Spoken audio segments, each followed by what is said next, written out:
Hello and welcome to the channel. As always, like the video, and if you enjoyed the story, leave a comment on if you would want more. This fanfiction was not created by me, but in the description there is a link to the fanfic so you can show your support to the creator and read along. Without any more delay, let's dive into the story. Midoriya felt his brow dripping with nervous sweat as Bakugo silently seated with rage beside him on the rising award podium. To the other side of him, Tokoyami shot him a concerned look. A quiet, angry Bakugo was much scarier than a feral Bakugo. Shaking his head, the greenette focused on the patterns in the ground. Midnight had took the sports festival winner away from Momo and told him they had to have him and the second and third place students go somewhere specific, so they could essentially be presented to everyone. Steam rose out the ground, and when it cleared, students and spectators alike cheered and applauded the three students. Midoriya smiled nervously, but widely as his eyes swept over his friends and classmates, who all seemed to understand he wasn't exactly the best with crowds and giving him small gestures of encouragement such as thumbs up. Momo in particular seemed quite enthusiastic over it. There were even fireworks exploding in the sky. If it isn't over the top, it isn't Ue, Midoriya thought with a small laugh. Tenya Ida actually shared third place with Tokoyami. However, he has had to leave early due to personal matters that can't be disclosed at this time. Midnight revealed to the camera people who had been let in to record the ceremony. Midoriya's smile faltered at that. He still didn't know what had happened, and judging by the look on Uraraka in the crowd, it wasn't anything good. Momo and Kirishima seemed completely unaware, however. Before he could continue to ponder over that though, Midnight began to speak again. Now let's get down to what we all came here for. Of course, there's only one person worthy of distributing such rewards, she said with a grin, throwing her hand towards the sky. As if summoned by her movements, a booming familiar laugh sounded out. Midoriya thought it must have been recited. For all of 3 seconds, before the two began speaking over one another. Citizens, I am here with the medals dash. All Might, the number one hero, dash. Silence rang out as the muscular pro landed, and the R-rated pro clapped her hands together apologetically. Whoops, ruined that, didn't I? Midoriya resisted the urge to make a sarcastic comment at his mentor's expense in front of hundreds of people. Somehow. Shaking his head, he just smiled brighter. The number one pro made his way forward, shaking with annoyance until he reached Tokoyami, and his irritated eyes softened and his smile grew. The blonde offered words of advice and encouragement to the bird-headed teen as he presented the medal, and even pulled him into a hug, which Tokoyami mostly just seemed confused about. After that, All Might walked over to Midoriya, while giving a quick nod to Midoriya, and the greenette had to resist the urge to snort when the number one pro actually backed away from Bakugo with a look of apprehension. He could have sworn he muttered something about the blonde teen being scary. Well, young Bakugo. All Might began, taking cautious steps forward and putting the medal around the boy's neck, to which the explosion teen just grunted angrily. I'm sure you are aware, but you must learn to rein in that temper of yours, and you need to run your mouth. I understand speaking to hid the fear dash. Fuck you. Bakugo snapped at the insinuation, and the pro jumped back like a startled cat. Yes, of course, fuck me dash. Silence rang out again, and the blonde flushed as he realized his misstep. Apologies. Moving swiftly on. Anyways, whatever the case, to cause young Midoriya to explode as he did, rather quite literally, you must learn to contain it better. Anger is a decent fuel, but not a good state of mind to remain in. We will discuss that later, but for now, enjoy the glory of dash. Move. The fuck. On. The explosion teen snarled, and All Might shut up immediately, sweating.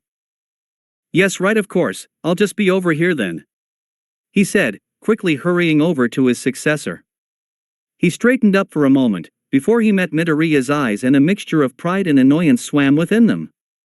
Still, his smile grew somehow brighter as the Omnitrix bearer craned his neck to allow the medal to go on, and the blonde pulled him into a tight embrace. Young Midoriya. Trying to offer you advice with so many radically different styles of heroing is no easy feat, so for now I will simply congratulate you on your victory, he said loudly, before his voice quieted to a whisper so only the greenette could hear. I don't know what caused you to become so reckless in that last fight, and I won't push you on it if you don't want to talk about it. Please just be more careful with one for all in future. Yes, sir. Midoriya said, acting as though he'd been told any old compliment as the man pulled away. And for you, young Midoriya, I also went out of my way to have something special made in the event that you won. The blonde revealed as he reached into his belt and pulled out a bracelet that was decorated with 13 tiny gold medals. He handed it over to the teen, and on closer inspection Midoriya realized it had his alien's likeness imprinted on them. Keep it safe. Yes, sir. Midoriya said with a massive grin as the man finally pulled away, turning to the gathered crowd of students. And here they are, the winners of this year's festival, but for those of you who haven't made it up here, don't despair. Any one of you first years could have made it up here today. Think about what you have done today. You have challenged each other, learned from one another, and have taken yet another step towards your goals of being pros. He said excitedly, as Midoriya looked out to the students. He smiled at his friends, who smiled back, and his eyes continued to wander. For a moment, he met Shinsu's eyes, and to the greenette's surprise, the brainwashing teen gave him a true genuine smile. All Might's fist went up into the air, as he made his final announcement. I think our next generation of heroes are promising to be the most amazing one yet. So I have one more thing to say, and I want to hear everyone yell it with me. You know what it is, dash. Plus Ultra. The stadium and students cheered, but All Might apparently had something different in mind. Thank you for your amazing work. Everyone was rendered silent once again before people started to boo and shout. That was the perfect time to say Plus Ultra. Midoriya face-palmed at his mentor, who just sheepishly apologized and tapped his fingers together. But everyone worked so hard. He pouted, and the crowd glared. Well, the crowd leaving with such sour looks on their faces certainly won't be ideal. Midnight commented with a frown, before turning to Midoriya. Well, I suppose we should give them a spectacle to make up for it. You still have 1 or 2 more aliens you haven't used, right? Yeah. He nodded, and she grinned. Perfect. Think you could give us a more suitable ending? Wait, why me? Just do it, my boy. I don't like the glares I'm getting. Midoriya just sighed, before addressing the other students. Alright, everyone stand right back. Unless you want to be crushed, which I doubt. No one needed to be told twice, as the greenette pulled up his watch and slammed it in, green flash engulfing him for one final time in the sports festival. And if he was going to do something purely for show, he was going to do it right. The green flash grew and grew until it took a massive humanoid shape standing way above the stadium. Goliath, super big, super strong, and has lasers. Aizawa supplied as quickly as he could from the commentator booth, still in the mindset of the fights, while the alien let out a laugh to rival All Might's own. Seriously, All Might, they were right though. There is only one way to end this. He said with his massive grin, throwing a gargantuan fist into the air. Plus Ultra. With the cry, the ground shook, but no one cared, absolutely taken aback by the giant. Still, at his words they all followed suit, chants of Plus Ultra being echoes back.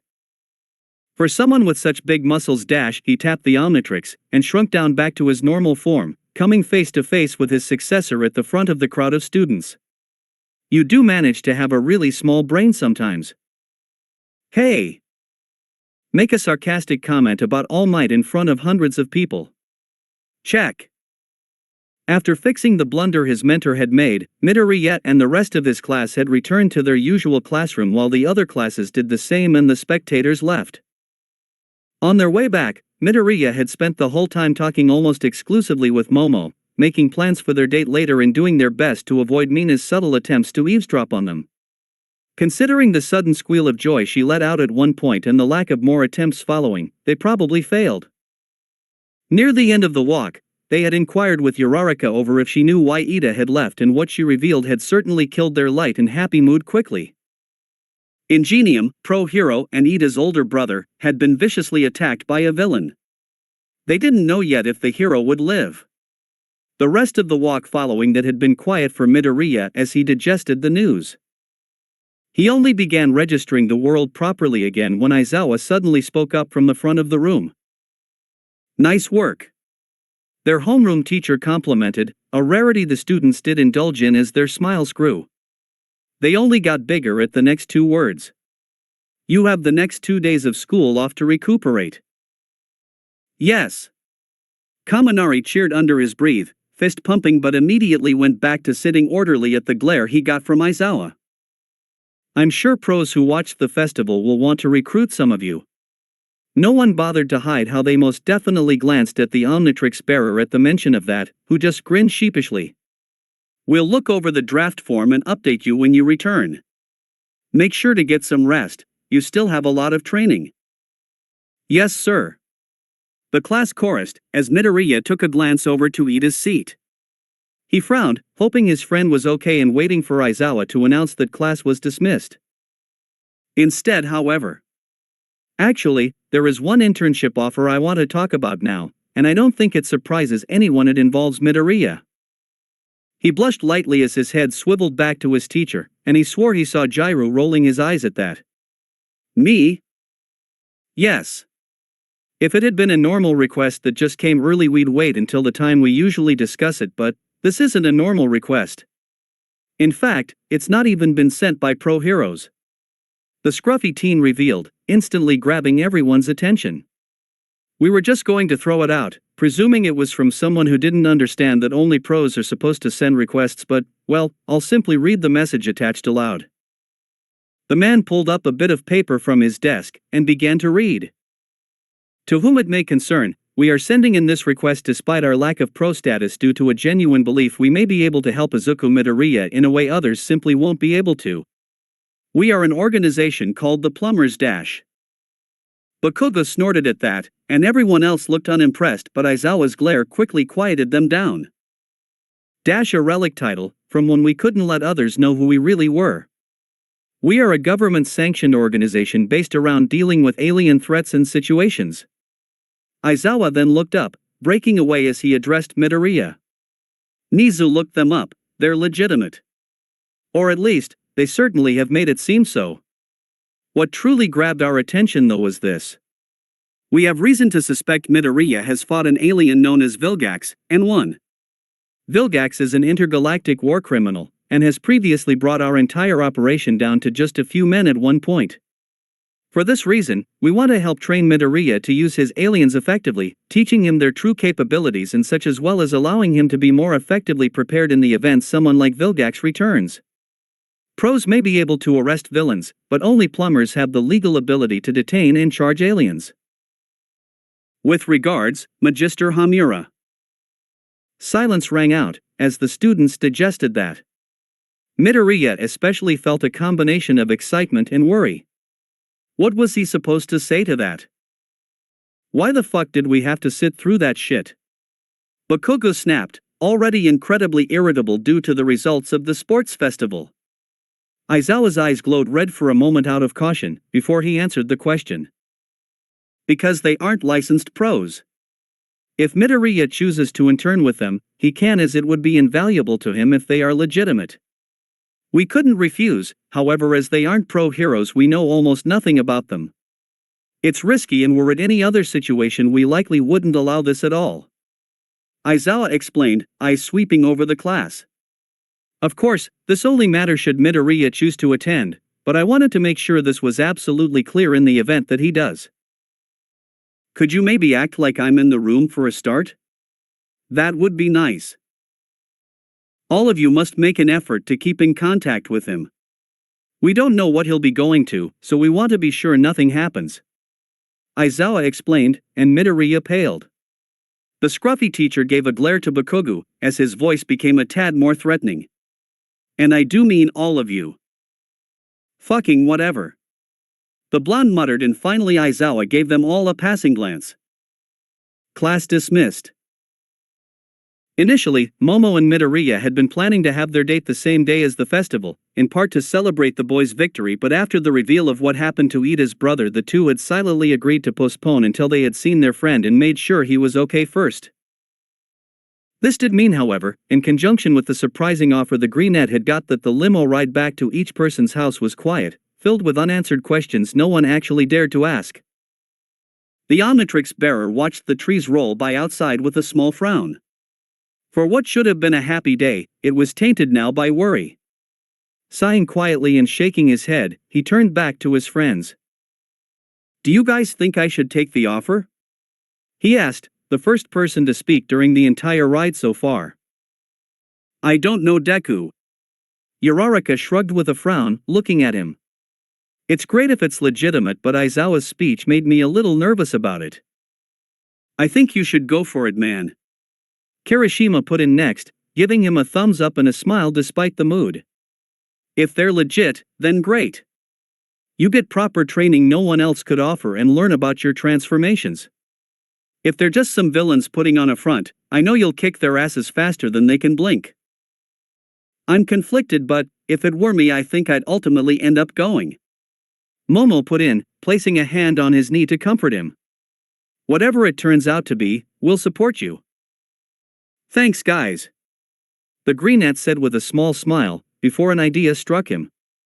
"Hey, do you think I have enough room to turn into crystallize in here?"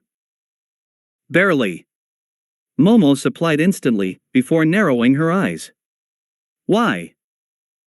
"I want to do something for Ida before we separate, and I'll need all of us to make it," the Greenette explained cryptically as he selected the alien he wanted and pressed in the dial.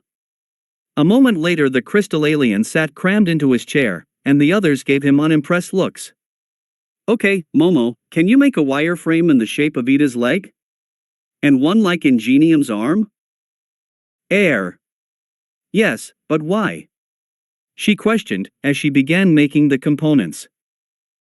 "You'll see, just trust me," the transformed teen said, waiting until Momo finished. Once she did, he carefully encased the wire frames in his crystals, focusing on very specific spots. He then held them out to Uraraka. "Could you make them weightless, please? It will make Kirishima's job a little easier." Obeying, the brunette removed the gravity of both the tiny crystal statues, and finally the alien turned to Kirishima, holding them tight. "Now, harden your fist and punch them as hard as you can." You sure?" he asked, and Midoriya nodded. "Well, okay then."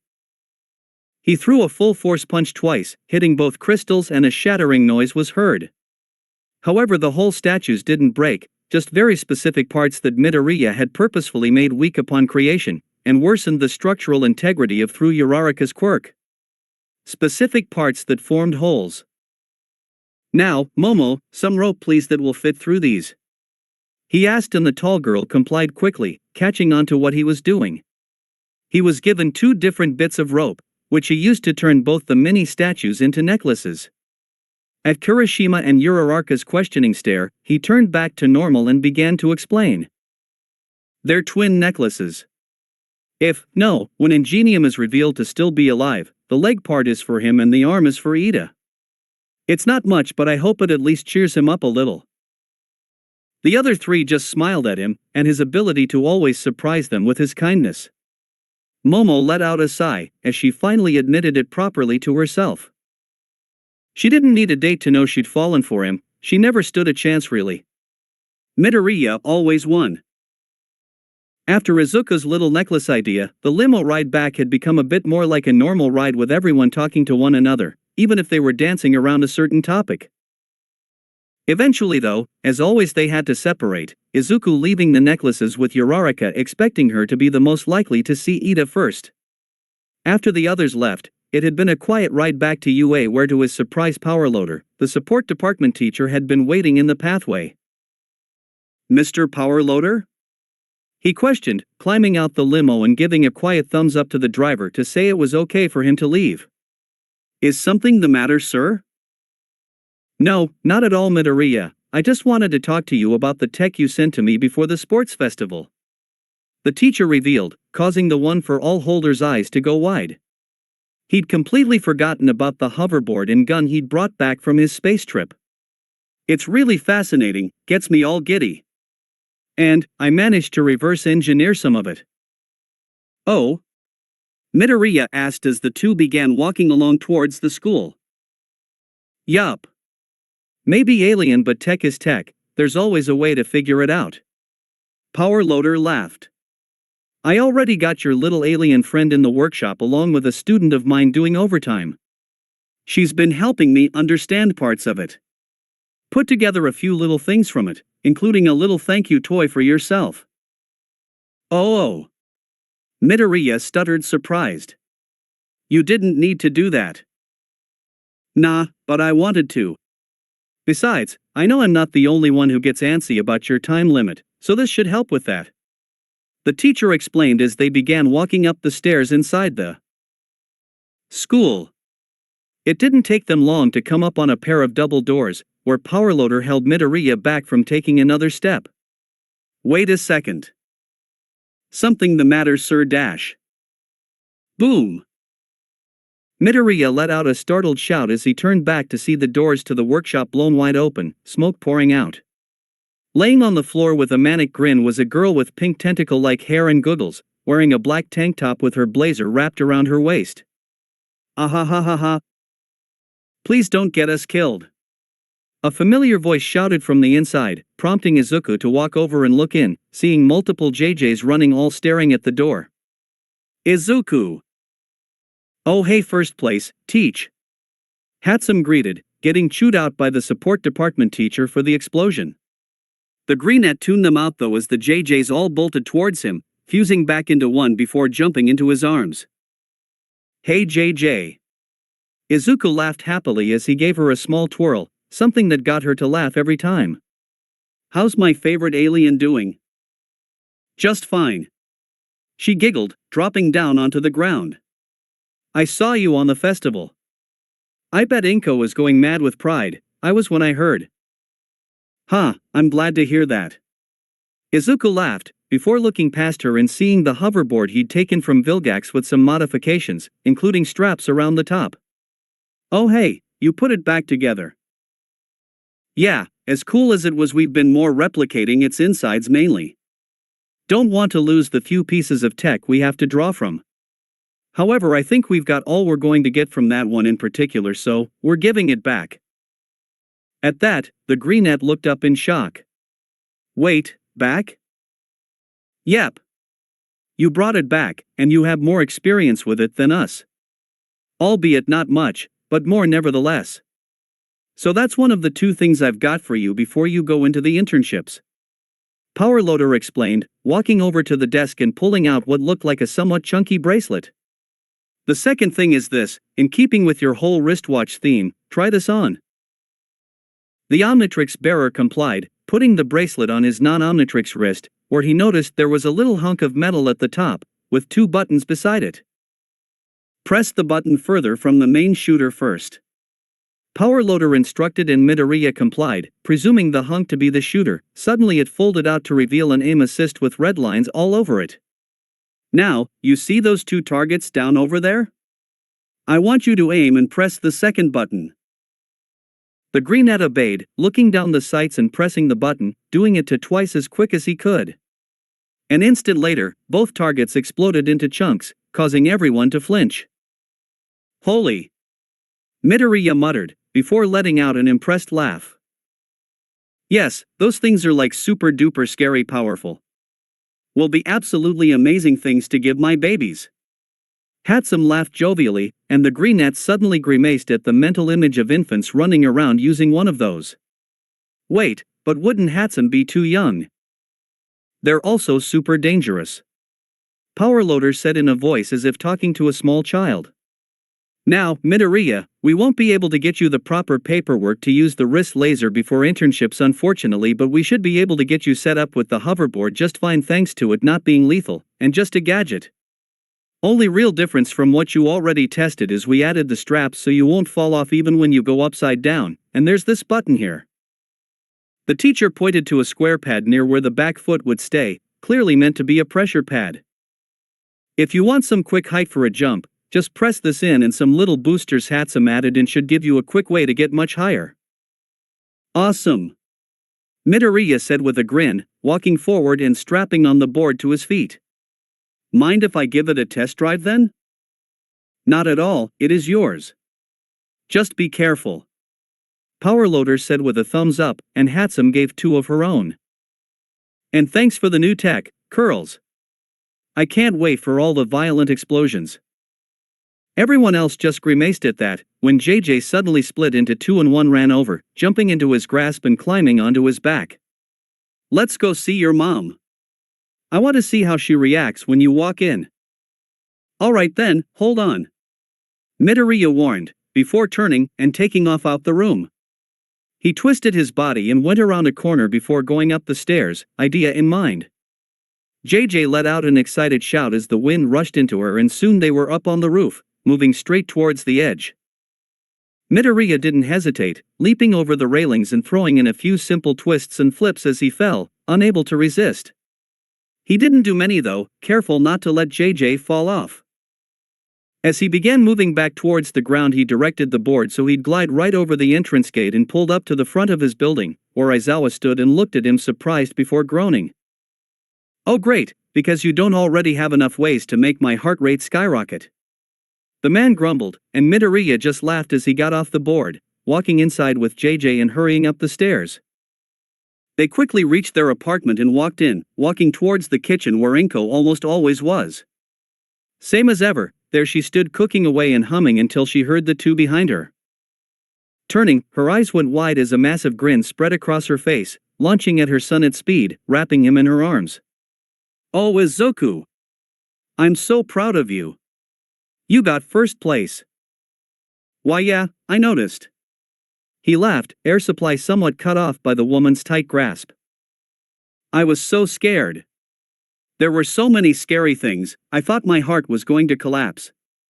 When Yaoyorozu fell into that pit and you dived in after her, oh I could feel my heart rate going faster. I think I may be responsible for Kleenex's profits for the next year. She muttered, never once letting her son go. Can't breathe. He finally got out, and the woman let go embarrassed. JJ laughed off to the side, taking them in. Oh, and Izuku, I have some good news before I forget. The woman said with a smile, getting Izuku's attention. I've decided to take up the position as Lunch Rush's assistant. Ah. That's great. Izuku said with a large grin, pulling her back into a hug. It didn't last as long, but the 2 greenettes were grinning massively when they pulled apart. I wish I could stay longer, but Powerloader will probably want me to come back soon, and I think All Might will probably need me to come do more training, and test out how one for all affected pyroform. Well okay, just be sure to be back in time for dinner, alright? Inko asked and the greenette nodded, as he and JJ made to leave. The alien however began walking off to their shared room, causing Izuku to look on in confusion. You're not coming? He pondered, and she shook her head. No, I wanted to find out what this internet I've been hearing about is.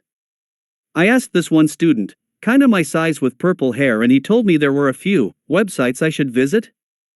Though how can a web see? The duplication alien wondered, and Midoriya froze. This student, his hair wasn't ball-like, was it? Yes it was, why? I think I'll stay here for just a bit and make sure you don't go anywhere you wouldn't want to.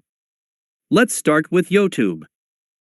For the next 2 days, Midoriya did pretty much nothing but train. If he wasn't doing his usual one for all training, he was training his new pyroform form that came from it. If he wasn't doing that, he was testing his aliens in the usual way, practicing theories. And if he wasn't doing that, he was busy flying around the hoverboard, something he had taken to like a natural surprisingly. He did still spend some time with JJ and his mom of course, but he wanted to be ready for anything at his internship, because after much thought and debate he'd made his choice. Now, he sat in the classroom on the first day back for everyone, humming to himself and waiting for anyone else to show up. He had been expecting Yaoyorozu due to Ida potentially taking off time, but to the greenette's surprise it had been the engine teen who had walked in first. And around his neck sat the crystal necklace Midoriya had made. Ah, Midoriya, it's good to see you. Ida said, walking towards his desk with water droplets running down his face from the rain outside. He gave a slightly more genuine smile as he faced his friends. Uraraka told me about your idea for these necklaces. Thank you for your concern, it is truly touching.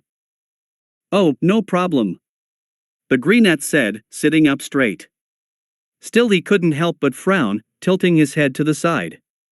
But, are you sure you're okay, Ida? I mean, I assure you, I'm fine. I was of course shaken at the time, but my brother is alive, even if he is paralyzed. I wish it wasn't so, but he is still with us, that much gives me hope. The blue-haired teen waved away the concern. Well, all right then. Midoriya muttered, not quite convinced.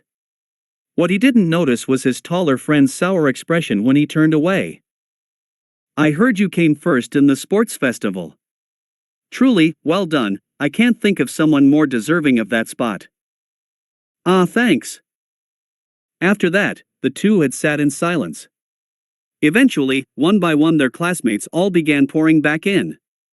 All of them, save Bakugo, gave their condolences to the taller teen, and a few interrogated Midoriya over his internship decision, piquing Ida's interest. Eventually, everyone was seated inside with Aizawa standing at the front, having them all instantly shutting up. Alright guys, today we're going to be doing something very important. Two things actually. The first one you all know, is internships. Aizawa explained, pulling out a remote and clicking a button on it, pulling up a list of names with numbers beside them. At least half the class were upon it. If your name is up here, you got an offer from at least one pro. There have been more offers this year than there have in a while, that's a good thing. Midoriya was surprised to see almost half the class up on the board. Not that he didn't believe in them, but it took a lot to impress actual pro heroes. Wow, Todoroki, Bakugo and Midoriya got so many. Kirishima muttered, noting the three top names. And Bakugo has the least of the three, even though he came second, higher than Todoroki. Azui pointed out with a croak. Kirishima snickered. Bet that's because of his attitude. Fuck you. If a pro doesn't want to work with me, they're just weak. The blonde raged, getting a bunch of eye rolls from the class. He had 3,052 offers. Most of mine probably have nothing to do with my performance and more to do with my father. Todoroki said with frown, looking towards his own results. 3,999. And to think I'm not even going to be going to a pro. Izuku muttered aloud, at the insane amount of requests he got. 6,000 plus. He guessed when someone had so many varying styles, it opened up a lot more possibilities for who could help teach them. Picking up on that, Aizawa gave his green-haired student a once-over. So I presume you intend to go to the plumbers then? Yes, sir. Midoriya nodded, as Ida made an odd choking noise, completely unaware of who this organization was. Izuku couldn't help but smile a little at the silly mental image of his various aliens fighting drainage that suddenly came into his mind. It may be somewhat risky, but considering what some of my aliens have been capable of, I think it's incredibly important to get as much professional training and understanding of them as possible.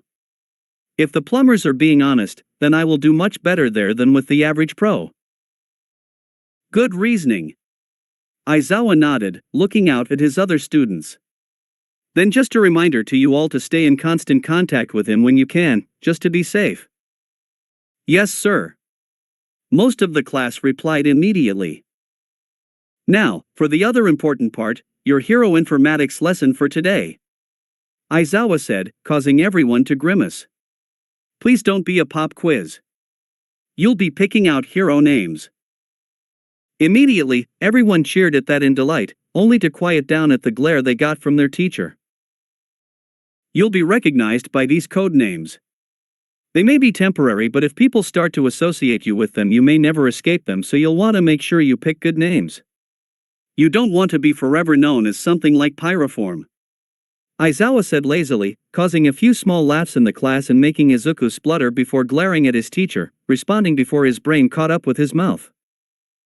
Or a name like Eraserhead. He said, and instantly the room went deadly silent. Aizawa's glare hardened and everyone waited for the greenette to be chewed out or handed detention. Then, all too suddenly their homeroom teacher grinned. Exactly. That's why I'm not qualified to teach this lesson. So instead, you'll be having 2 other teachers. Aizawa began explaining, and the door slid open, letting Midnight lean inside with a massive grin. Which is why I am here, my little students, she said cheerfully, walking towards the desk. Our other teacher has no idea he was going to be helping today, but even if he could use help with one name, he does have experience naming heroes. Come up to the front, Midoriya. W8, me, he asked, and the 2 teachers nodded, far too amused by his unexpected involvement. He obeyed though, hurrying up to the front. Let's not beat around the bush, Midoriya. I want you to turn into your cloning alien, with the sound powers. He obeyed, turning into reverb and shrinking, meeting his classmates' eyes. Some seemed to be resisting the urge to laugh at his expense. Todoroki wore the same look he always did, but there seemed to be a slight twinkle in his eyes upon seeing this particular alien. Now I'm sure you all remember this one from the festival. Remind us your power set again? Midnight asked, and the alien began to talk. Celanna and Sonic SCREAMs, he said in the echoey voice of his, and Midnight gave a satisfied nod. Yes, and the name you chose? Reverb. This is an example of a good, well thought out name if you ask me, Midnight said as she turned to the class. It gives a solid reference to both his sound abilities, as a reverb is a technical term for adding echoes to an audio piece, and as it is, of course, echoes, it also refers to having multiple of the same thing. As well as that, it's easy to say and memorable. The class all nodded in understanding, as Izuku turned back to normal while blushing lightly at the praise. Another good example, if I do say so myself, is my own name. Midnight, referring to the time of night one would be asleep, at which directly links to my power to put people to sleep. It also has a mysterious vibe to it, also making it memorable. The R18 teacher explained with a grin, before beginning to hand out multiple boards and markers. For the next 2 hours, we're going to get to work on your hero names. Midoriya, Aizawa said quietly, getting the Greenet's attention while everyone else got their boards. Due to the fact you've already had to name 13 different forms and will be recognized as completely different things all the time anyways, you can skip this if you want. I'd at least give it a try though, just in case. Yes, sir. Midoriya nodded before making his way to his seat, picking up the marker, pen and board. He didn't have any idea what to put for quite a while though. The class seemed to go by fairly fast, however. There were some hiccups at first with names like I Cannot Stop Twinkling and Alien Queen, something Midoriya had called out, saying if anything he should be the Alien King, which had embarrassed the pink-skinned girl. Good revenge for her eavesdropping. Still, Midnight had decided to change it to Pinky. Some of his favorites of his classmates had been Froppy, Earphone Jack, Red Riot, and Uravity. Admittedly, he'd been a little disappointed when both Ida and Todoroki had gone up with just their names. Eventually, as the thought about the time he'd spent at UA, he started to realize what he wanted the start of his name to be. He was still lacking an epithet though. King Explosion Murder, Bakugo announced, only to get unimpressed looks. No, I'm going to say. Midnight declined, ignoring the blonde's protests as he was forced to sit back down. Let's see, we just need Yaoyorozu and Bakugo, who needs to rethink his, and Midoriya if he has any he wants to share. Prompted by that, the Greenettes, was she his girlfriend now, or did they have to go on a date first before they could say that? Either way, the creation girl stood up, showing her name to them all. I really hope I can live up to this name. Creati, the everything hero, she announced proudly. Midoriya grinned, giving her a thumbs up, which she beamed at before making her way with the applause. Along with that, she helped him figure out exactly what to put for his epithet. It was obvious in hindsight. Miss Midnight, I'd like to go now please, Midoriya said with a raised hand, and the woman nodded, beckoning for him to come up. He made it to the front and took a breath, before presenting it to them all. Ha? Hey, isn't that insult though? Hagakure asked as her eyes settled on it, and the Greenette nodded. It used to be, yes, but someone showed me it could mean something else. Something better. And now, I really like it. Honestly, there was nothing else it could be. The Omnitrix bearer laughed. I'm Deku, the Omni hero. So we have the everything hero and the all hero? Mina asked teasingly. Midoriya didn't hesitate with his answer. Yup, he said happily, making his way to his seat with a massive grin. Bakugo ran up to the front again. Lord Explosion Murder. You do know this is for a hero name, right? Fuck you. After another half an hour of constant rejections of Bakugo's ideas, the bell had rung for the class to depart to lunch. Along the way, everyone had been talking about what they planned for their internships. I'm gonna take my chances with Gunhead, Uraraka said with an excited punch, getting surprised looks from her friends. What? Aren't you a more rescue and support type hero though? Kirishima questioned with a quirked eyebrow. He's an awesome hero, but he's all about combat. Well, yeah, but I want to expand my horizons, she said, with a massive grin. If I'm more suited towards those two, then I should learn how to be just as suited towards the third. That's really smart thinking, Ida said with a nod. I'm still not sure who I should intern with. I was going to go to my brother originally, but... Yeah, that must suck, Kirishima said, putting a comforting hand on the blue-haired teen's back. Quickly moving on so they mood didn't get to gloom, the hardening teen revealed his own pick. I think I'll go to fourth kind. He's supposed to be one of the most chivalrous and manly heroes there is. And we all know Madobro is going to those plumbers, so who you going to, Yaoyorozu?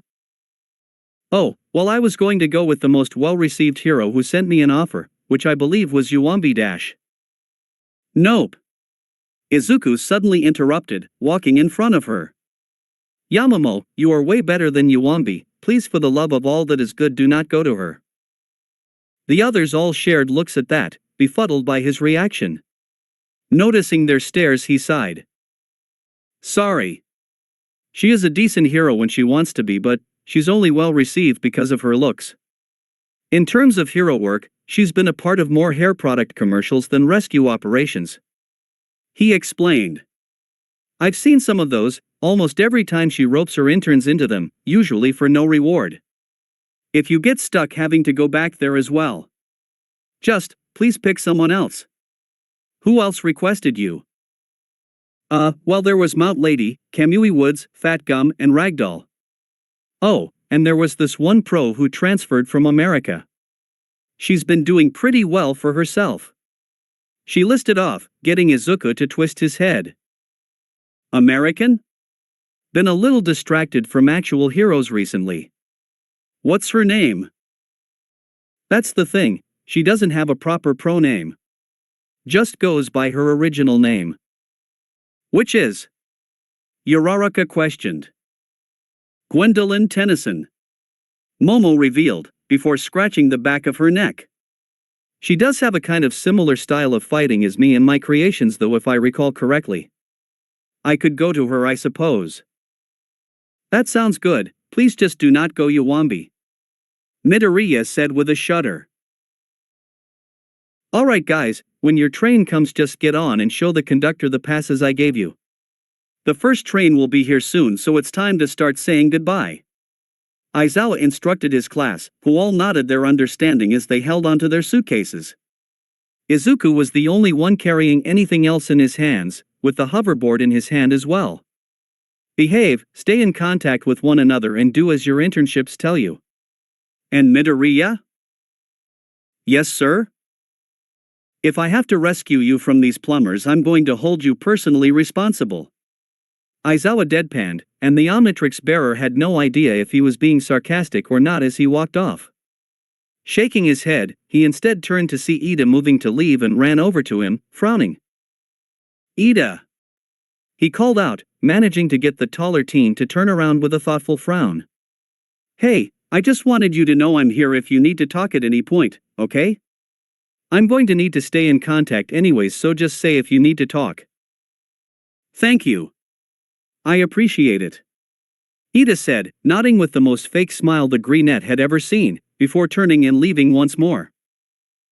He's starting to push us away, Momo's voice suddenly appeared in his ear and he turned to see the creation girl watching her fellow class president with a frown.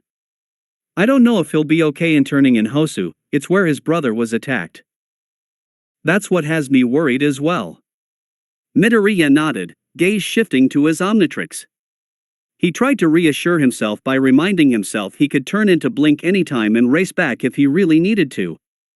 I'll be in the same city but I have no idea if I'll even leave the base at all. Oh, the plumbers are in Hosu? His maybe girlfriend pondered as a train pulled in. We'll all be in the same city then. Oh. Midoriya cocked his head to the side, before gesturing to the train. Guess we might as well sit beside each other on the way then. Sounds good to me. Momo said, as she began walking towards it. So, what can you tell me about this Ben Tennyson then? I didn't get a chance to look her up. Midoriya pondered, as he flashed his pass to the conductor and took his seat beside the window, the raven-haired girl sitting down across from him. I think you'd like her. She does both rescue and combat, but she specializes in the former. No one really knows where she came from, she just sort of appeared one day. She's a bit of an enigma but she's proven herself to be a great hero time and time again. Oh, and she has ginger hair. She explained, as she set down her stuff on the floor. It's not much, but still more than we know about the plumbers. True. Izuku muttered as they pulled out, and he bit his lip while he thought. His gaze turned back to her and he decided it wouldn't hurt to check, leaning forward and meeting her eye. So, maybe not the best time but what are we now? 'Cause we've still not gone on that date or anything. Before he could continue, the taller teen's hand settled atop his as she leaned forward as well, smiling softly. We're together. That's all that matters to me. As she said that, something formed in between their hands and she pulled away, revealing a tiny love heart plush toy. The Omnitrix bearer smiled at that, leaning back and pulling out his phone. Yeah. Being together is just fine. He nodded, pulling up his contacts. Now, I should probably make sure everyone actually has me in their phones. It took 2 hours for the train to deliver them to their destination, where they had split up and gone different ways for their internships. They had tried to spot Ida but the engine teen seemed to have already escaped them. Now Midoriya was walking alone through the streets of Hosu, equipment in one hand and a piece of paper in the other that had an address and a picture, where an empty street was with an archway above an entrance to a side area of a building and a few mailboxes were present. It didn't take him too long to find the street, frowning as he looked around. There was no one here and no obvious clue as to the plumber's whereabouts. He didn't expect them to be blatantly advertising but a context clue would have helped. Bang! The greenette flinched suddenly, turning and looking down the street where he saw what was unmistakably an alien of some sort. It had a pitch-black body and a singular yellow eye, with small feet that only had 2 toes. It had a tail and 2 tendrils coming out its head that ended in plug sockets? Except one seemed to be missing, yet it was clearly cut off. And those were definitely American-style plugs. As well as that, its fingers had actual round plug-like brass endings with holes. It was possible it was a human, but a gut feeling in the greenette told him otherwise. And it was drawing power in through its fingers from a car nearby it. Looking around, the greenette sighed as he realized he couldn't see any pros. Hey! That's enough! He shouted, getting its attention, only for it to throw a blast of energy at him which he barely dodged. Rolling over, he let out an annoyed sigh as he smacked in his watch. A flash of green and suddenly he took to the sky. You really need to chill out. Chiller breathed out, making the alien's eye go wide as he swooped down at them, letting out a breath of freezing air, that the alien jumped away from just in time using its energy attack to boost itself. It's you! It said, in an unmistakably feminine voice, before her gaze soured. Just leave me alone. You don't look out. H. He let out a sudden scream of agony as a device planted itself onto his back suddenly and current after current shot through him. The alien hesitated upon seeing this but then she turned and ran, leaving him behind. He was suddenly transformed back against his will as the volt stopped, and he looked up with bleary eyes to see multiple men in gray uniform pointing guns at him. "What are you doing?" "That's the intern, you idiots." A voice called, and a man with a stocky build and vibrant blonde hair and a pompadour stepped into his vision, leaning down to him. "You okay, kid?" "Why, yeah. I think so," he muttered, groaning, and accepting the hand held out to him. "I apologize about them, we're trying to contain an escaped prisoner, they likely presumed you to be an accomplice," he explained, glaring at the others. "It won't happen again. Now, I know who you are, Izuku Midoriya. Let me introduce myself, I am Magister Edo Hamura." "Nice to finally meet you, sir," Izuku said quietly, rubbing at his back. "Who was that?" "That alien. We don't know its name," the plumber said after a pause, gesturing for the teenager to follow him. They began to walk back to the mailboxes. "It was a conductoid though. Sounded like a she to me," Midoriya said, crossing his arms as he walked, and the plumber shrugged, far too quick to defend himself. "Alien. Could be anything," he said, as he tapped the underside of the mailbox, and all too suddenly the floor fell apart, until only the section they were on remained as it brought them underground. "So what's a conductoid?" "They are creatures who absorb and output energy. They take it in through their tendrils and output it through their fingers as attacks, as well as feeding on electricity," the Magister explained, and Midoriya nodded. "Sounds like a cool ability. So, Magister, I'm just going to cut to the chase. Why do you want me, and how can I know I can trust you?" The greenette wasted no time, which managed to elicit a chuckle from Hamura. "We want to make sure you go down the right path in regards to alien life, and understand how to handle aliens," the plumber explained as they finally reached their destination, and Izuku's eyes went wide as he took in the operation. There were at least 30 desks full of 5 to 10 people, all working away at different computers. Near the front there was a monitor overlooking a massive pole that descended down forever, and there was cells. If you're wondering about the containment, we have to fit a lot into one place because of our secrecy. We are a prison as well as a training facility. Comforting, the Omnitrix bearer muttered sarcastically. "So what will I be doing? And what's going to happen with that alien?" "We'll have to track them down again," Hamura explained as they began making their way through. "Once we do, we'll arrest them again and bring them back. As for you, until we do that, I think you could do with a little in-depth study of your aliens. Learn their weaknesses and capabilities." A brown-haired man came towards the two, likely only 3 or 4 years older than Midoriya, and saluted. "Sir." "Ah, Midoriya, this is Asumi Norio. Should you have any questions or needs during your stay here, just come find him and he'll see what he can do for you," Hamura said, turning to the main console. "He'll show you to your room for now, then to the training center where I'll come and meet you." "Yes, sir." Midoriya nodded, turning to his guide, who silently gestured for him to follow, which he obeyed. As he walked, he couldn't help but look down to the cells below and frown. That's a lot of prisoners. "Hello? Miss Tennyson?" Momo called out as she walked into the apartment she'd been told to go to. It wasn't the most impressive thing ever, the apartment looking like it was barely the size of her closets back home. "It's Momo Yayaruzu from UA, you sent an internship request?" Suddenly a woman hurried around the corner, smartly dressed in a red V-neck sweater and dress shirt. She had a gray skirt with tight leggings and black heels, and her hair was in a ponytail. "Ah, sorry. Just finishing up something in here, I'll be out in a moment." "Okay, ma'am." The creation teen nodded as she sat down on the couch, looking around. It was neat and well looked after, but there was clear evidence that it hadn't always been like that, such as small cracks in the wall and such.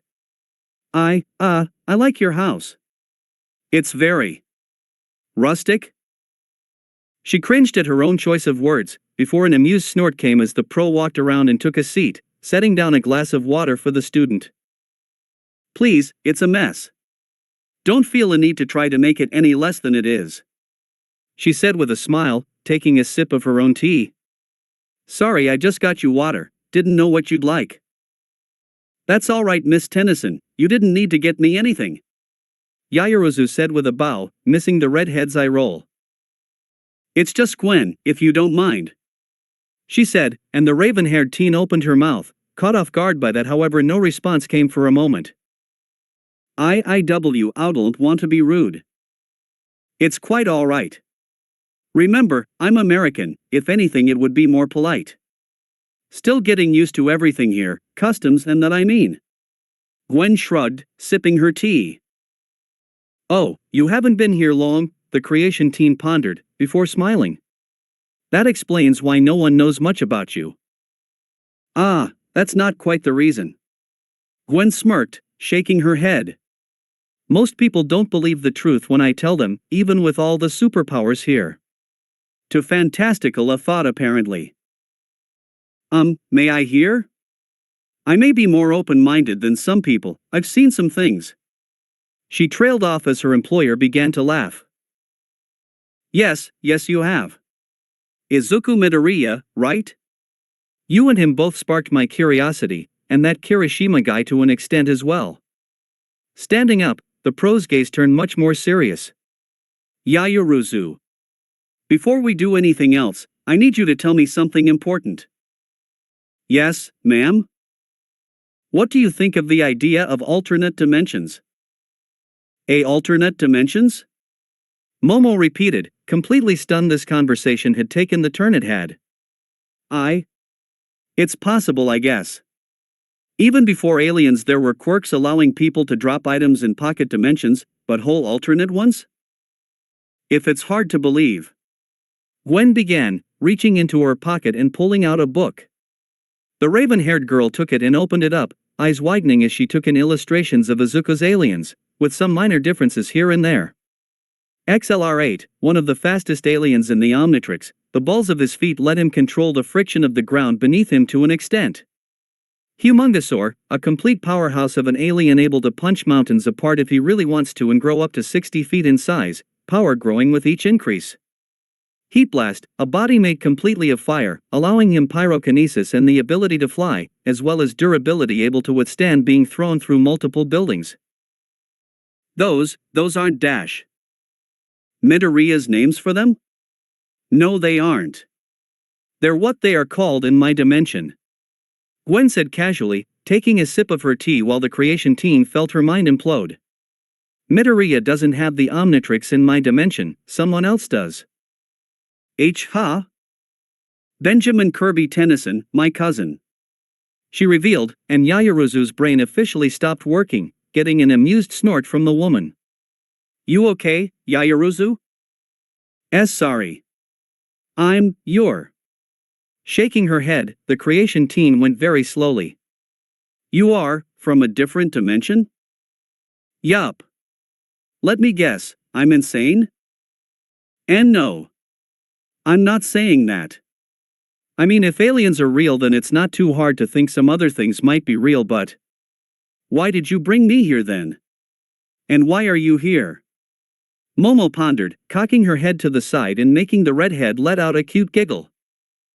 Well, you remind me of myself actually. I did send a request to him as well, but I didn't think he'd take it. I think I know exactly who he's with now.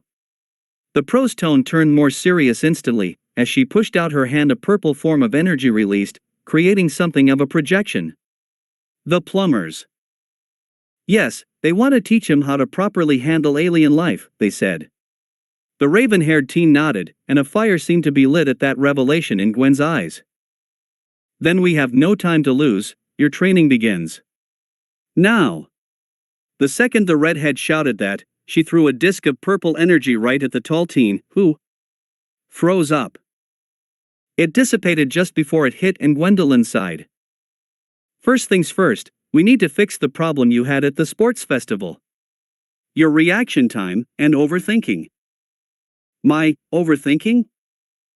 Just between you and me, I didn't become a pro the normal way. I've been fighting aliens and criminals since I was 10 years old, and one of the first things I had to learn, overthinking is your worst enemy. Another purple energy disc came flying at Momo, and her eyes widened again, but this time, very barely at the last moment she managed to create part of a shield, before the disc exploded and sent the teen onto her butt. You worry about how you're going to do something, and you get flooded with ideas. You need to learn to pick one without hesitation. Another disc, another shield, just a fraction of a second faster. This time the shield stayed up, however, and Momo grinned, thinking she'd already began to improve.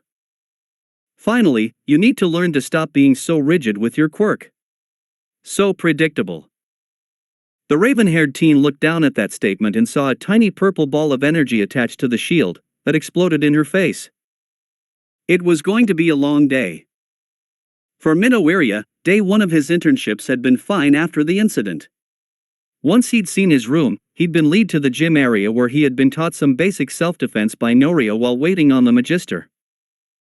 His reasoning had been to help him be just that little bit safer in human form. The leader of the plumbers had eventually came, and they had spent some time discussing what aliens Izuku had so they could plan ahead. It had been a slow but enjoyable day. Today, on the other hand. Ah! Chiller screamed as volts coursed through him, before suddenly they stopped and he dropped to the ground, breathing heavily as he turned back into Midoriya.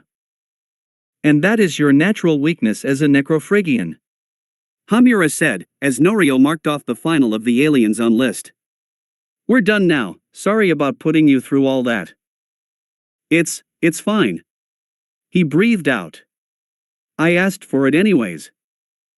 They had decided to get the most unpleasant lesson out of the way first, learning the true weaknesses of each of his aliens, the natural ones he should avoid. For all his time with them, he'd never actually found out what was bad for a lot of them. Some like Blink were obvious, uneven grounds and such that could trip him up could really do damage, and he didn't have the body to resist heavy hitters. Others like Chiller had been more surprising.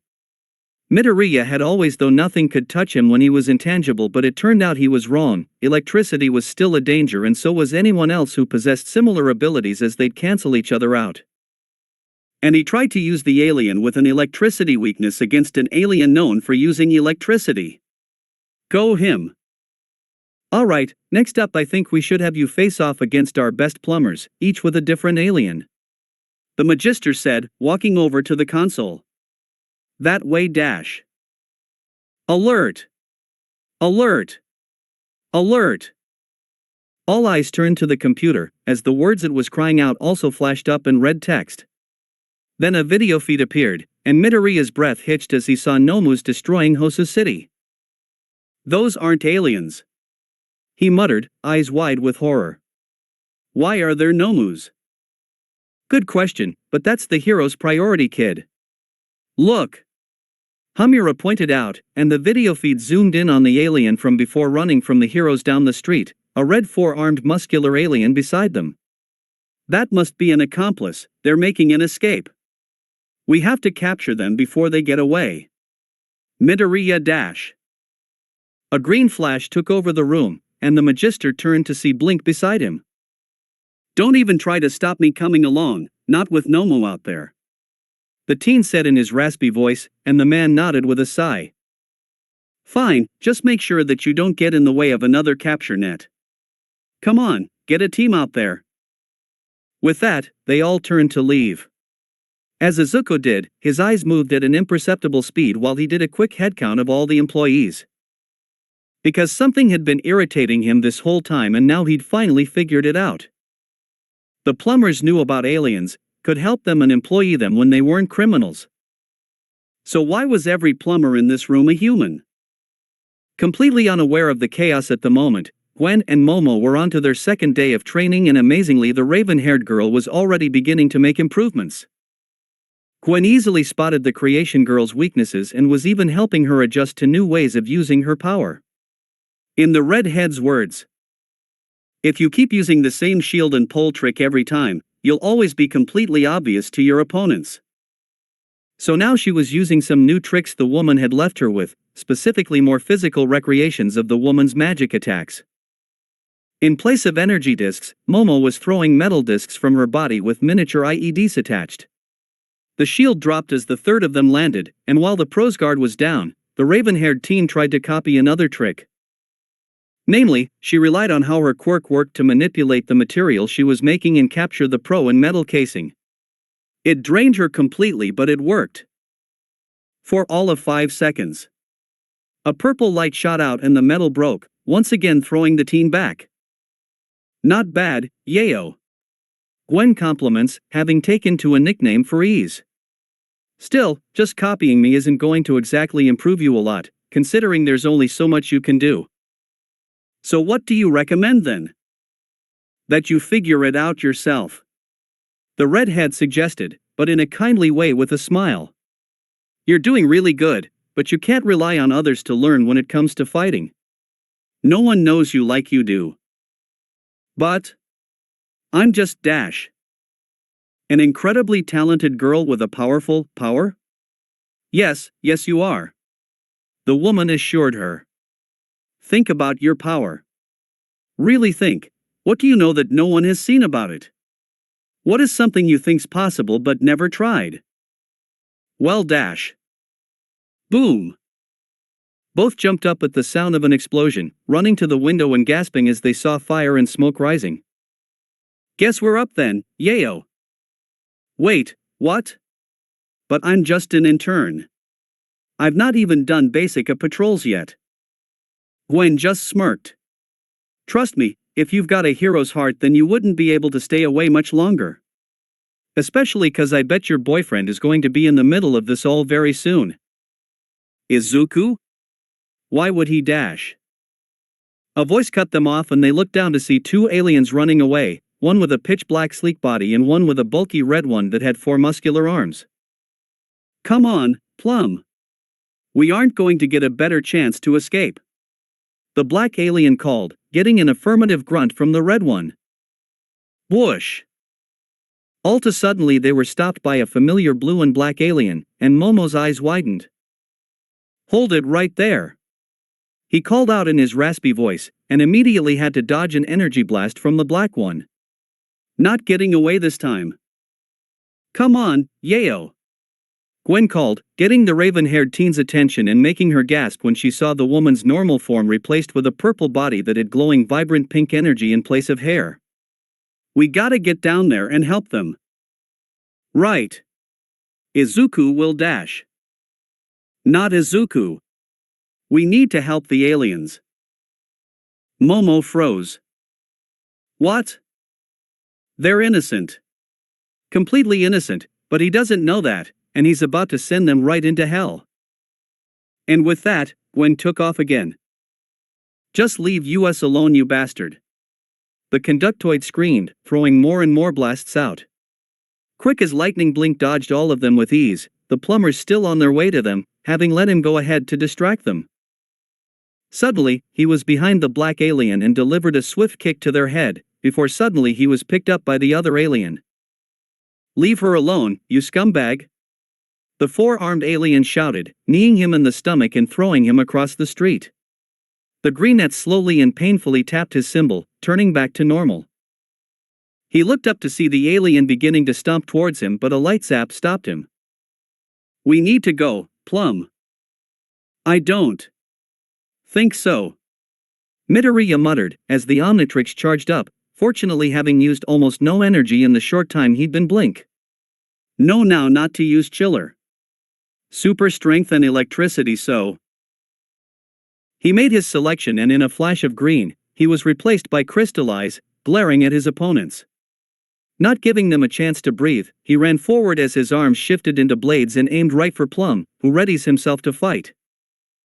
Take this. Clang. Midoriya blinked in surprise, as a metal wall suddenly got in his way before a ball of purple energy hit him square in the chest and threw him back. Careful, he heard the familiar voice of Momo call out. Don't hurt him. Sorry, still needed to get him back though. Another voice said, and he looked to see a red head with his maybe girlfriend. Yamamo? He asked, confused, getting up. What are you doing? They're villains. No, they're Dash.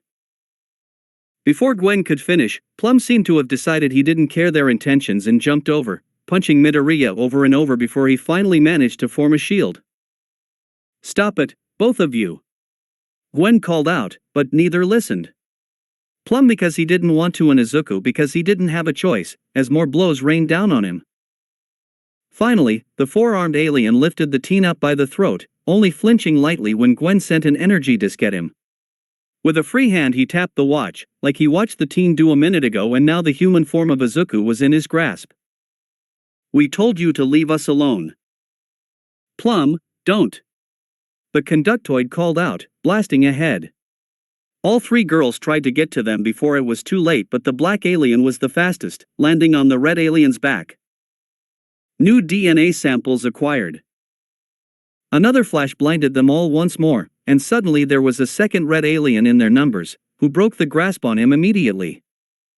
"Izuku, wait. Don't fight." Momo called, and the greenette would listen. If he wasn't still on the defensive because Plum refused to let up.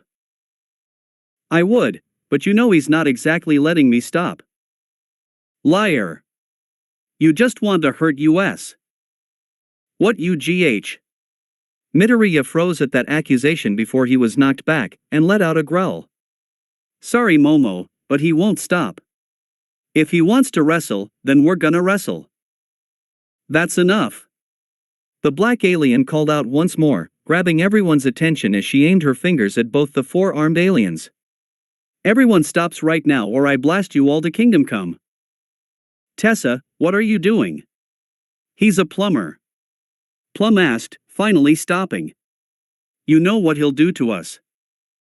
"Tessa?" Midoriya asked, as his throat went dry.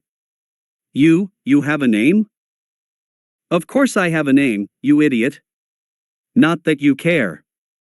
She grounded out, and suddenly, the greenette transformed back. "We don't know its name." He met her eye with an unreadable expression. "What? What was your crime?" "Huh?" "The plumbers said you were a criminal. They also said they didn't know your name. What was your crime?" "Nothing. I didn't do anything," she said, clearly getting annoyed. "She's telling the truth." Gwen interrupted, turning back to normal herself. "I know who the plumbers are. They aren't going to have told someone like you the truth." Midoriya sighed, looking up to Alien. "What will you do? If I stop now, if I let you run, what will you do?" "Go home," Tessa said simply, finally starting to calm down herself. "But why would you let us go? You hate us, don't you?" "No." "Do the plumbers?" He asked the real question on his mind. He knew this was too perfect a chance to be real. He just knew something had to be up. "Yes. They're innocent, Midoriya," the redhead among them said confidently. "They just want to go home. The people you're interning with, they're not good people." "Midoriya," Momo muttered quietly, before cautiously making her way over to him while avoiding agitating Plum. "Please, listen to Gwen. She only put in a request for any one of us because she wanted to warn you about this, I think." The greenette looked up, balling his fists. "All right. Who are they? Tell me that, and I'll make my choice." "Corrupt. That's what they are. They started off with the best intentions in this world, but it's not the best time to discuss specifics, but some really, truly horrendous people infiltrated them when they were just beginning to get their foothold. People who hate alien life. Helping them is not the right thing to do, please, I know you don't know me, but trust your friend. I can see it in your eyes, you know something is wrong." "Damn it." The greenette sighed, looking up at the aliens. "We've got maybe 5 more minutes before they plumbers get here. Run, and don't look back." Tessa let out a sigh of relief while Plum looked surprised. "Thank you," the conductoid said, beginning to walk away. "Plum, come on." Right," he called, before turning back. "Well, sorry, I guess." "Me too. Now go," Midoriya said, gesturing for him to move, which he did. Slender arms wrapped around the greenette's neck a moment later. "Thank you for listening to me," Momo said quietly, and he just leaned into the touch. "Not to butt in, but we should probably go as well before the plumbers get here," Gwen pointed out, and the two nodded. The creation teen frowned when she took in her smaller friend's face, however. "What? Is something wrong?" You look like Ida did," she said, and all suddenly he stopped, as his eyes widened. "Izuku? I'm angry. With the plumbers and myself for not seeing it. That's not Dash. No, hang on. But if I looked like Ida. Momo, we're idiots," he suddenly yelled, with panicked eyes, and she just looked at him confused. "We all are in Hosu. Why the two of us picked here is obvious, but we never asked Ida why he came here.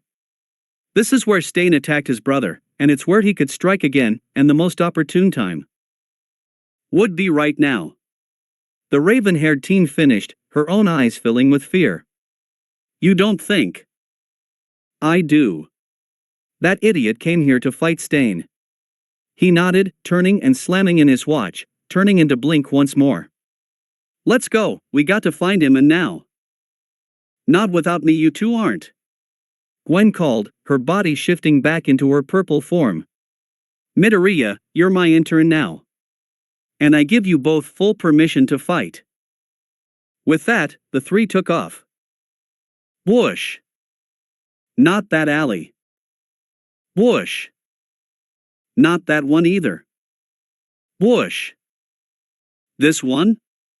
Nope. Damn it, where are they? Blink asked, irritated, moving through the chaos. He sped off ahead, and had already checked a bunch of alleyways, knowing that's where the hero killer liked to strike most. Unfortunately, Hoso had to have some of the most complicated and winding ones possible, making the Omnitrix bearer's mission to find Ida and save him all the harder. Whoosh! Empty. Whoosh! Empty. Whoosh! Stain, about to stab Ida. Whoosh! Wait. Whoosh! He came back, and looked down the alley to see Stain holding a blade in the air, ready to bring it down into a bleeding Ida who seemed to be rooted to the spot. Behind them, a pro Midoriya recognized as native was unconscious on the wall. Had Ida tried to save him? "Goodbye, you false scum," Stain said, and Midoriya leapt into actions, kicking the murderer straight in the face and taking his sword away to the other end of the alley, before changing back to his normal form. Stain looked up, cupping his cheek before growling. "Another one of you? You got to be Dash." "Ida, are you alright?" Midoriya asked, not even acknowledging the villain. "I'm alive. Why are you here?" The engine teen asked, through labored breaths. "This is my fight. Clearly not one you're winning," Midoriya said, walking forward. "Paralysis?" "Yes." "HM. You know your stuff at least," Stain admitted, with a shrug. "But you Dash. Don't start," Midoriya said with a harsh glare. "I already have a whole organization of liars to deal with. Your stupid, hypocritical ideas aren't worth anyone's time." "How dare you?" Stain asked, glare growing harsh. "Do you not understand how this world is Dash?" A green flash engulfed Midoriya as his form shifted, and suddenly in the greenette's place there now stood an alien he almost never used. Goop. Me. Midoriya. Ida coughed out. "I'll do whatever I have to save both of you, Ida." Suddenly, the blue-haired teen's eyes widened. Yayuruzu. Looking back, the now slimy alien confirmed that indeed the creation girl had shown up. "Dang it, I was really hoping Midoriya would have been wrong about this." "What were you thinking, Ida?" she asked, as she and her new mentor took on fighting positions. "All of you, please just go. This is... Yeah, I've had enough of this."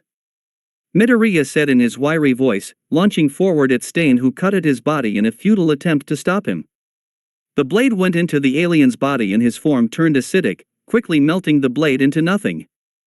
I get that you are angry about your brother Ida, but on the list of stupid things any of us has done so far, this might just make the top of it. You brat! Stain hissed, turning and launching forward, this time leaping over the alien and aiming for the girls, throwing blades out at them. Both reacted quickly, metal and magic discs intercepting the knives and breaking them apart. Midoriya turned his attention to the victims, quickly sliding over to them and helping them try to get away. Stain's eyes turned to see this and he prepared to rush back, but before he could he was suddenly hit in the back by a disc of solid metal. He turned with a growl, before taking another disc of energy to the face. Shaking his head, he unsheathed two of his blades and ran forth, cutting the next few discs that came his way. All of you will be purged. Now, yayo! Gwen called, and the raven-haired girl nodded, running and sliding under the villain, throwing a disc up at his stomach with an adhesive sticking it on. A look of confusion came onto his face, before a beeping sounded and the two heroes closed their eyes, as the miniature flashbang attached to the disc went off and disoriented the hero killer. Nice going! Gwen acted next, grabbing him in a magic lock and throwing him into the air, letting him fall and hitting him with a barrage of discs he could barely avoid as he tried to reorient himself. On Midoriya's end, he'd managed to get Ida and Native out into the street, as the paralysis on the former finally began to wear off. He tried to stand but he was suddenly stuck to the ground again by a glob of adhesive goop. Midoriya! I need to dash. Suddenly, a green slimy hand smacked the blue-haired teen across the face, quickly shutting him up. You could have gotten yourself killed, Ida. Or worse. Do you think this is what your brother would have wanted? I have too. If I don't, what else am I to do with all these feelings? Ida asked, and the slimy alien let out a sigh. Get help. Seek counseling. Don't go getting yourself killed, he said, before looking up and grimacing as he saw fire rising in the sky. Look, there are Nomu all over the place and heroes struggling everywhere. I need to help Gwen and Yamamoe. If you come back in there, Ida. He didn't finish his threat, as he walked back in. It was very deliberately because he actually had no idea what he'd do, but at least this way it would hopefully keep the idiot at bay. Before he could walk back in fully, the engine teen's voice called out. Midoriya, you're using that alien. Yeah. You hate that alien. Yeah. I made you do that, didn't I? Midoriya just sighed, not wanting to answer that. He didn't have time to either, as a scream suddenly pierced their ears. Yayo! Look out! And instantly Midoriya was off, quickly bouncing off the walls as he practically flew onto the scene, coming onto one scene he never ever wanted to come across. Gwen had a throwing blade in her leg, and she'd been rooted in place just the same as the others before had been, unable to do anything but watch in horror at the sight before her. Stain had Momo on the floor, blade above her neck. Midoriya couldn't melt the blade, not without hitting the girl and melting her throat in the process. Using adhesive slime on the blade wouldn't do any good either. No dash. Momo! You need to do something. Die! Stain screeched, ready to bring his blade down, and that's when it happened. Before the blade could come down, her hands shot up, aiming at the villain's face, and out of nowhere a torrent of water unleashed out her palms, throwing the villain straight back along with the blade. She suddenly collapsed back immediately after while the killer hit the wall and Izuku jumped in, seeing his opportunity. He quickly wrapped up the villain in his strongest adhesive, cocooning him as completely as possible and tearing out all his blades, melting them down. He tapped the Omnitrix symbol a few times, turning back to normal and letting out a sigh. I will purge all of the false heroes. All your friends are nothing but scum. The villain hissed, making the Omnitrix bearer roll his eyes. Then he realized something. Wait, my friends but not me? He asked, before shaking his head, realizing conversing with this maniac was pointless. Suddenly a purple disc struck him in the jaw and knocked him out. Sorry, but just got out," Gwen said with heavy breaths, rubbing her leg in pain. "That's going to scar." The greenette was quiet as he turned to his girlfriend, running to her. "Screw maybes," he thought as he dropped beside her. "Hey, Yamamoto? It's me," he said softly, taking her hand and looking down. "It's Midoriya. You in there?" "NGH." She let out a small grunt as she began to open her eyes, and Midoriya sighed in relief. Did I pass out?" "Yeah, but you made it possible for me to trap Stain," he explained quickly, helping her sit up. She groaned and he gently snaked an arm around her neck. "What was that, by the way?" "It was awesome." "Oh, well, Quinn told me to work out something no one knew I could do yet, something I could try to use to add a new advantage to my power set," she explained slowly, holding a hand to her head. "I had the thought that I had to create things like water sometimes for parts of creations, so what if I focused purely just on those alone? It ate up way more of my lipids though. God, I'm so tired." "Well, stick with us for now, okay?" he asked, gingerly helping her up with a small smile. "I thought you were a goner for a minute there." Sorry.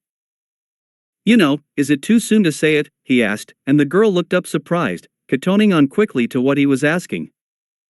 "And maybe? I don't." He held her just that little bit tighter with a soft smile and blush. "Either way, I'm thinking it." "Me too." And so the two just enjoyed each other's warm, loving embrace in a moment of calm peace. Snap. Both their eyes immediately turned to Gwen, who had pulled her phone out while they were distracted. She looked up at them and winked. "I'll send you it later. For now, let's not forget we have a murderer to arrest." Very rapidly, the two's light blushes grew much bigger as they turned and began to walk out. Izuku supported his girlfriend while Gwen limped behind, carrying Stain in a magic grasp so her hands wouldn't get stuck. They quickly found their way out, where Ida sat being inspected by Todoroki? Huh? Oh hey, my god, is that the hero killer? A pro shouted in horror, and the greenette looked around. There were a few pro heroes about, including Manuel and Endeavor. Midoriya sighed bitterly, the man giving them a passing looks. "You brats? TCH, damn pests," was all he said, crossing his arms. "I should have been the one to take that bastard down." "You're welcome," Gwen hissed with an unimpressed look. Midoriya took Yaoyorozu beside Ida and Todoroki, sitting down beside them with her. "I'm sorry," Ida said quietly, a look of shame on his face. Midoriya just patted his leg carefully while Momo caught her breath. That move really had taken a lot out of her. "You had to suffer through something you hate, because of my own foolish actions." "Well, we all makes mistakes," Midoriya said with a small teasing grin, just happy to be alive. "Some of us misspell our friends' names on birthday cards and others chase down bloodthirsty psychopaths. What can you dash?" "Endeavor, step away from him already," a pro shouted in anger and fear, drawing all their attention to the number 2 pro who was standing right beside Stain. Midoriya's eyes instantly widened as he spotted the issue. The pro's flames were hardening the cocoon, which would make it easy to break out of. He quickly jumped up, hurrying over in case he needed to trap him again. As he took that first step though, "Midoriya! Look out!" Todoroki yelled, and very suddenly buildings were flying past the greenette as a talon reached into his shoulder, the ground no longer beneath his feet. He looked up to see Nomo flying through the air, carrying him along. It let out a guttural cry and the boy struggled to try to hit his Omnitrix. Literally any alien was better than his human form right now, but he couldn't reach because of how it grabbed him. A blur shot past, and suddenly the Nomo let out a more pained scream as they fell out the sky. The greenette barely managed to crane his neck to see that Stain had broken free, and had managed to hide a blade from them all. "I see only one true hero here, and I will not let him be killed by the likes of you," Stain said darkly, as they landed on the floor. Midoriya skidded across the cement, quickly turning to his watch. Crap dash. It was red. He'd timed out. Oh. He looked up with horrified eyes, only to see Stain walking away from him in an unsteady gait. His mask fell to the floor and the heroes up ahead froze up, as looks of terror came into their eyes. Midoriya wasn't under their influence, but the overwhelming aura of terror the villain was radiating still managed to keep him in place. This was not how he expected his day to go. Endeavor. You are all that is wrong with this world. Stain bellowed, stumbling forward, blade in hand. You are the worst of the false heroes and I will purge you all.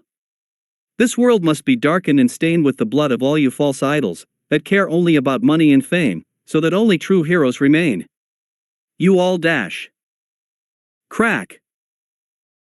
All too suddenly, the villain stopped talking and finally he collapsed to the ground. No one was quite sure what happened, but it was over. For now. That's it for today.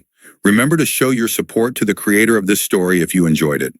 If you would like more parts of the story to be uploaded, leave a comment and subscribe to get notified when the story continues. Bye-bye for now, and I hope that you all have a wonderful rest of your day.